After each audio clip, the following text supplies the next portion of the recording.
चलिए देखते हैं relationship between roots and the coefficient of polynomial.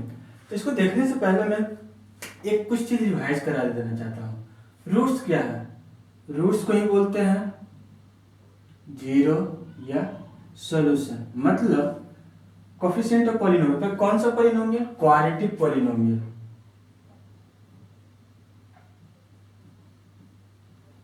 क्योंकि अभी आपके क्लास में यही पढ़ना है, इसीलिए। वैसे क्यूबिक भी पढ़ना है, तो क्यूबिक के लिए फिर अलग से रिलेशन डिफाइन करूंगा। फिलहाल क्वाड्रेटिक के लिए रिलेशन डिफाइन करता हूँ। अगर ये जीरो है मतलब a x square plus b x plus c, यहाँ पर x का वैल्यू जो भी हम रखेंगे अगर उससे जीरो आ जाए तो हम इस चीज को बोलेंगे roots of zero of the polynomial. ठीक है। अब यहाँ है कोफिशिएंट किसका? क्वाड्रेटिक इक्वेशन का। कोफिशिएंट यानी कांस्टेंट। समझने के लिए नहीं कर सकते, कांस्टेंट ऑफ वेरिएबल। वेरिएबल का कांस्टेंट यानी ये जो वेरिएबल है इसके बगल में कांस्टेंट चीज हो, ये आ रहा है ए बी ये सी। ठीक है। अब क्वेश्चन के अनुसार ये जो ए बी सी है और जो जिसका वैल्यू एक्स का जो अलग अलग वैल्यू रख रहे हैं अल्फा बीटा या कोई भी चीज, इस दोनों में कोई रिलेशन है? अगर है तो क्या ए बी सी से अल्फा बीटा निकाल सकते हैं डायरेक्ट, या अल्फा बीटा से क्या ए बी सी डायरेक्ट निकाल सकते हैं? निकाल सकते हैं। पर वो जानने से, डायरेक्ट फॉर्मूला जानने से पहले हम इसका डेरिवेशन देखते हैं, उसके बाद फिर हम निकालते हैं। ठीक है।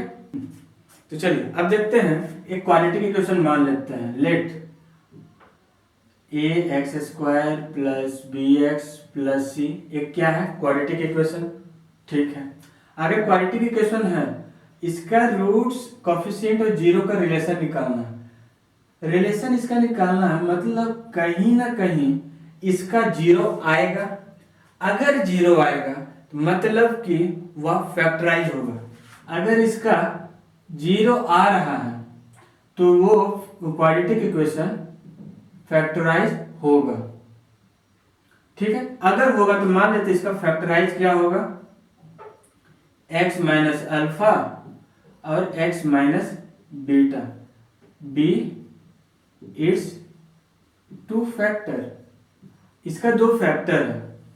फैक्टर है मतलब इस दोनों को अगर मल्टीप्लाई करें तो हमारा रिजल्ट ये आ सकता है। अगर आ सकता है तो हम ये कह सकते हैं a x square plus b x plus c equal to k x minus alpha x minus beta.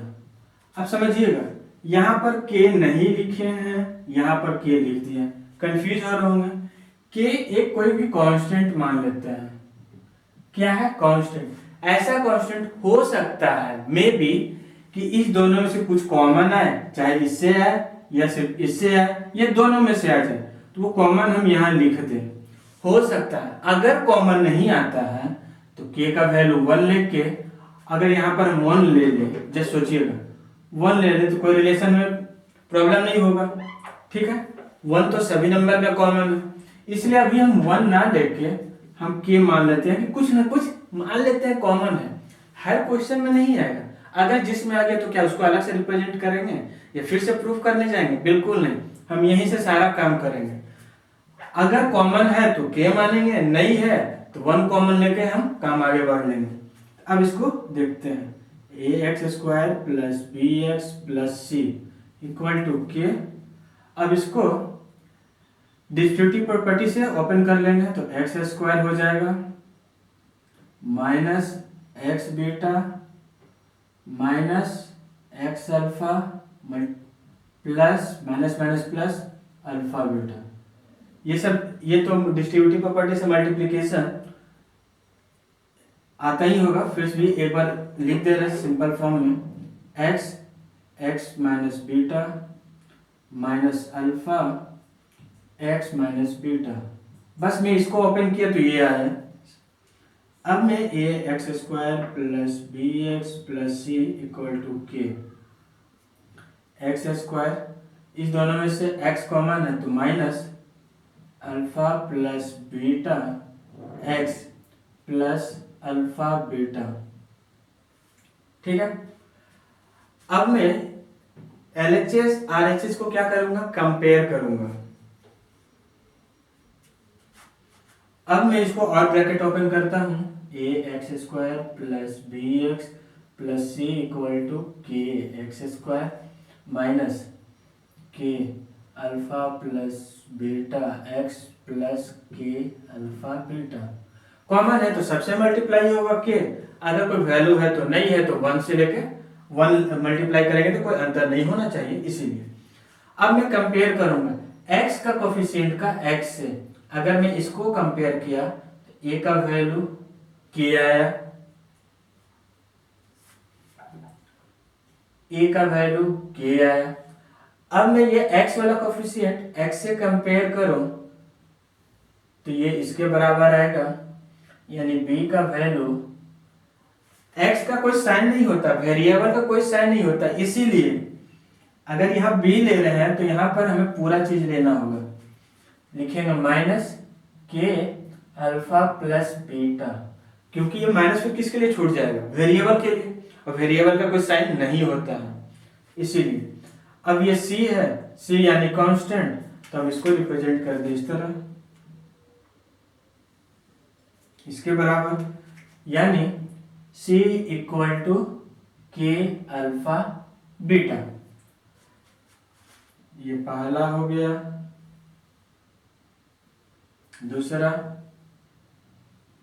तीसरा। मतलब अभी हम यहां पर a b c और अल्फा बीटा यानी रूट्स और कोफिशिएंट का रिलेशन हम लोग देख चुके हैं। अगर अल्फा बीटा दिया हुआ है तो डायरेक्ट, मतलब अगर कहाँ थे, हाँ, ये दिया हुआ है, 0 दिया हुआ है तो कोफिशिएंट डायरेक्ट निकाल सकते हैं, कोफिशिएंट दिया हुआ है तो हम 0 डायरेक्ट निकाल सकते हैं इस रिलेशन से। समझ पाए? अब सुनिएगा, अब इस दोनों को मैं रिलेशन निकालता हूं, समझिएगा क्यों, क्योंकि ये गलत नहीं है, पर इसको और सिंपल करते हैं। कैसे, देख लीजिए। तो यहां पर हम इसको लिख सकते हैं, इसको सेकेंड वाला को, कि क्या लिख सकते हैं,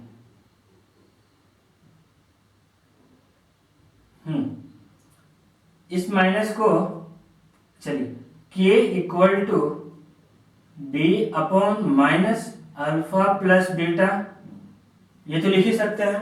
माइनस को अल्फा प्लस बीटा के साथ ले गए तो k अकेले बच गया, k इक्वल टू इस दोनों का सेट दूसरी तरफ ले गए।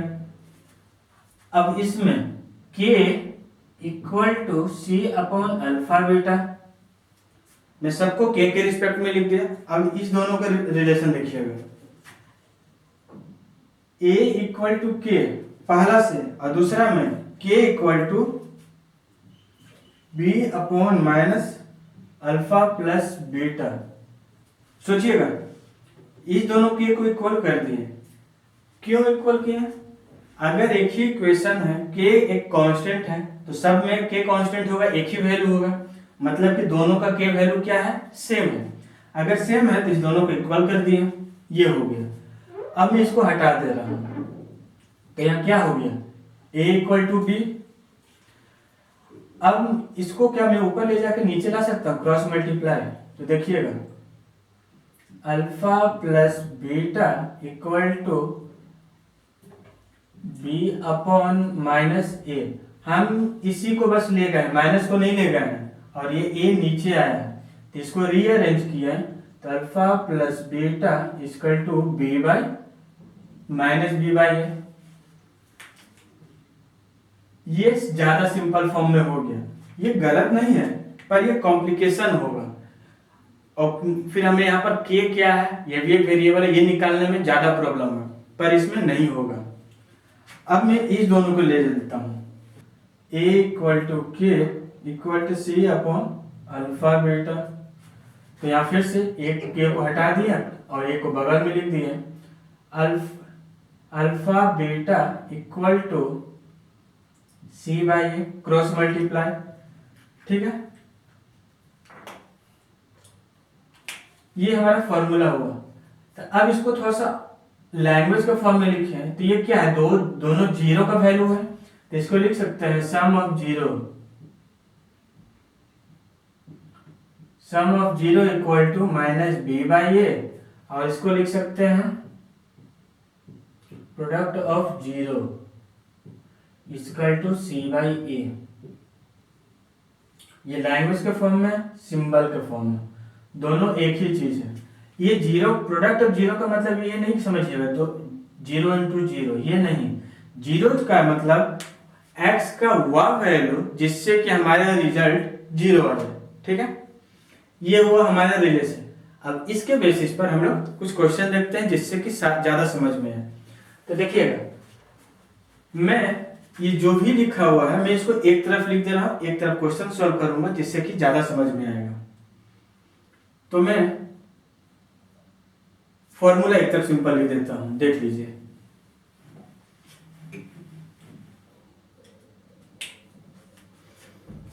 देखिएगा, मैं इसको मिटा रहा नहीं, मैं इसको और थोड़ा सा लैंग्वेज फॉर्म में लिख रहा हूं ताकि समझ में आए कि क्या है।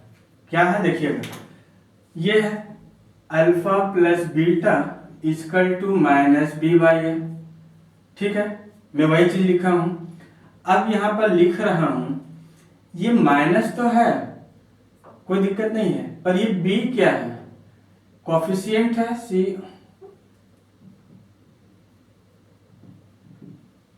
कोफिशिएंट ऑफ एक्स है, ये एक्स का कोफिशिएंट है, अपॉन ए क्या है, ये भी क्या है, कोफिशिएंट ऑफ एक्स स्क्वायर है। माइनस हमारा हमेशा रहेगा, ये माइनस हमेशा हमारा रहेगा, चाहे कोफिशिएंट प्लस हो या माइनस। समझिएगा, अगर a x square minus b x plus c है तो इस केस में b क्या हो जाएगा, माइनस, ठीक है, और यहां पर b क्या हो जाएगा, प्लस। तो कंफ्यूज नहीं होना है। तो अब इसको तो लिख ही सकते हैं सम ऑफ जीरो, ये हो गया हमारा एक इक्वेशन, एक फॉर्मूला टाइप का। अगला alpha beta equal to c by a, ठीक है, यानी ये क्या, प्रोडक्ट ऑफ जीरो।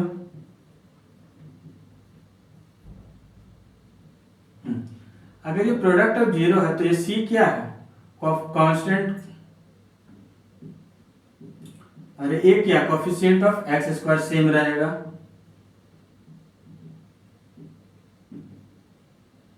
ठीक है। ये मैं सारा फॉर्मूला यहां पर लिख दिया। अब इससे रिलेटेड कुछ क्वेश्चन करता हूं, तब तक नोट डाउन कर लीजिए आप लोग। चलिए, अब हम लोग देखते हैं कि ये जो क्वाड्रेटिक इक्वेशन है, ये पॉलिनोमियल, इसको हम इस पर कैसे करें, क्योंकि क्वेश्चन दे देगा ये क्वाड्रेटिक पॉलिनोमियल है, find the relationship between the zero and the coefficient of polynomial, ठीक है। तो कोई भी चीज के लिए पहला स्टेप इसको फैक्टराइज करना, और ये फैक्टराइज कैसे होगा, मिडिल टर्म स्प्लिटिंग से, और वो मेरे ख्याल से आप लोगों को 9th में सीख चुके हैं। फिर भी मैं एक बार थोड़ा सा सिंपल वे में बता देता हूँ। A x square plus b x plus c, ये क्वाड्रेटिक इक्वेशन का फॉर्म है, क्वाड्रेटिक पॉलिनोमियल का। तो मिडिल टर्म स्प्लिटिंग करने के लिए क्या ध्यान देना है, एक्स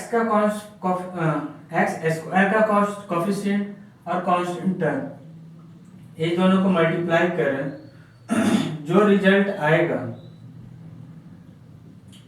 उसका हम प्राइम फैक्टराइज करेंगे। एग्जांपल देख लेते हैं, इस दोनों को 1 इंटू 12 इक्वल टू 12 का प्राइम फैक्टराइज किए, 2 6 2 3 3 1, ठीक है।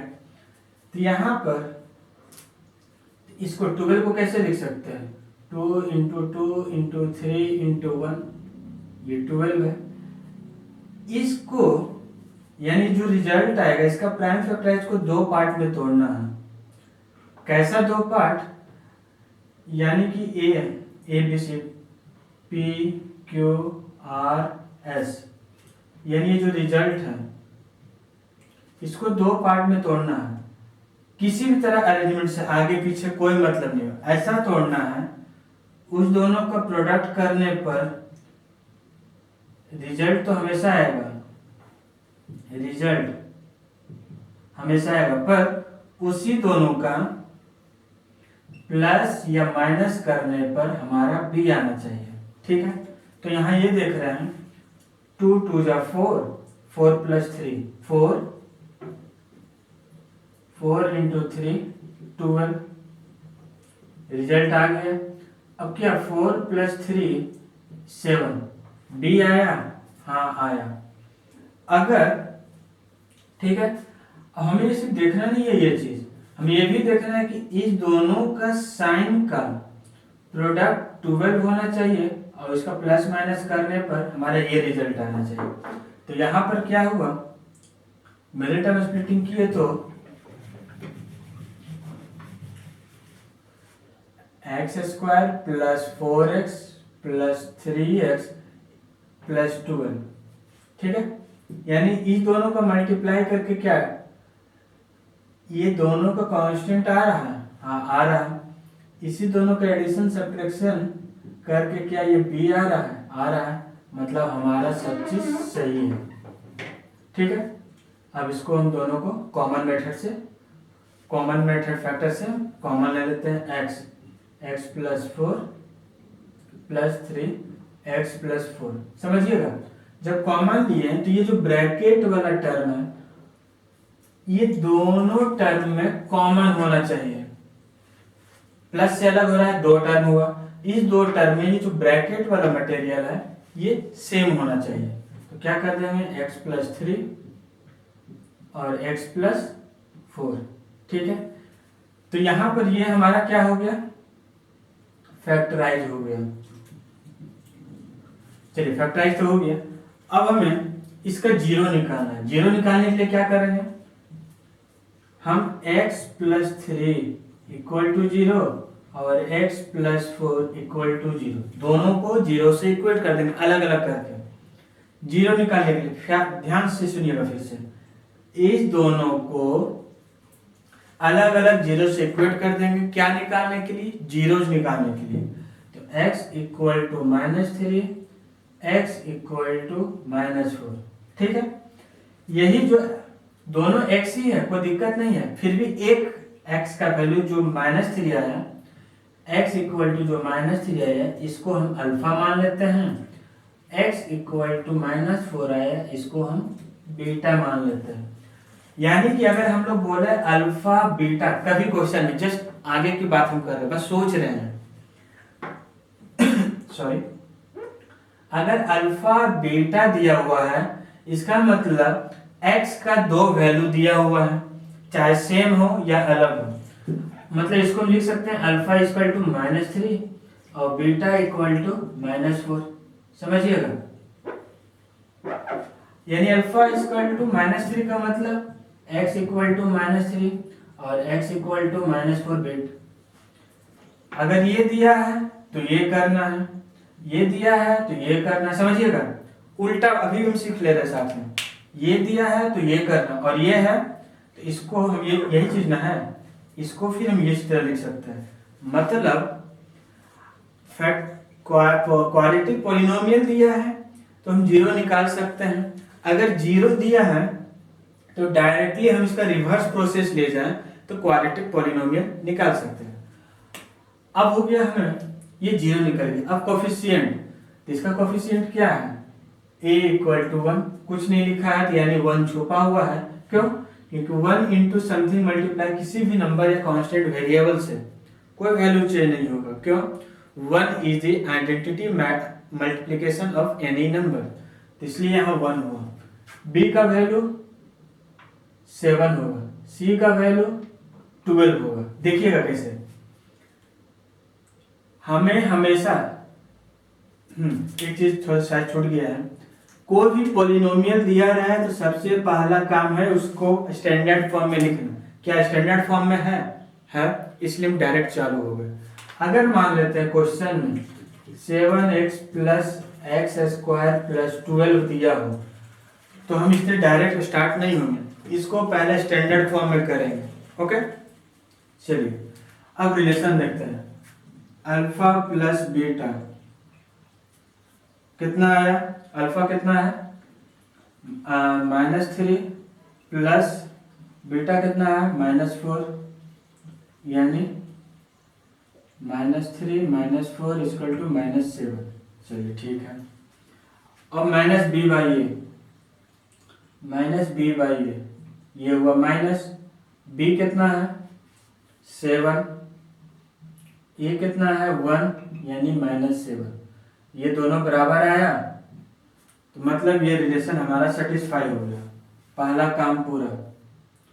अब दूसरा अल्फा बीटा, अल्फा -3 बीटा -4 यानी 12। अब सी बाई ए, सी कितना है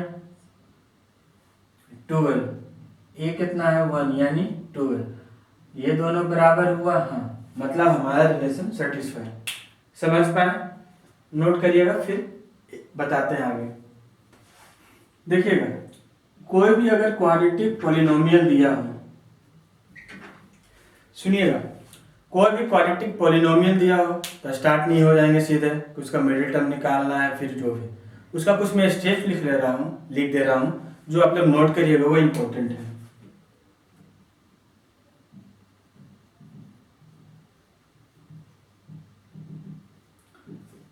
क्वेश्चन क्या है पता नहीं, पर गिवन पॉलिनोमियल है तो हमारा स्टेप्स पहला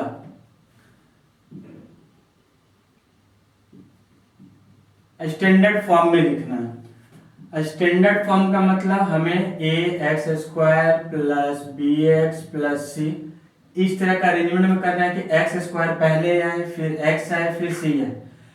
एक्स स्क्वायर का साइन निगेटिव हो पॉजिटिव हो हमें लेना देना नहीं है, हमें बस एक्स से लेना देना, एक्स स्क्वायर एक्स। अगर क्वेश्चन इसी में दिया है तो पहला स्टेप इग्नोर करें, नहीं दिया है तो पहला स्टेप लिखें, ठीक है। दूसरा स्टेप 2 मिडिल टर्म स्प्लिटिंग करिए।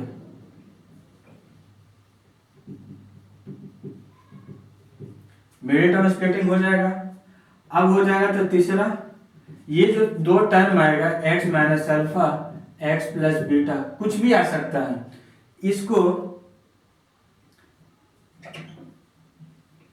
ईच फैक्टर इक्वेट विथ 0, सबको 0 से इक्वेट करिए, यानी x minus alpha equal to 0, x plus beta equal to 0, यानी x equal to alpha x equal to beta, इस तरह से लिखेंगे, ठीक है। चलिए अल्फा बीटा से आप लोग शायद कंफ्यूज हो रहे हैं तो हम p ले लेते हैं, यहाँ पर q ले लेते हैं, समझिएगा क्यों ले रहे हैं।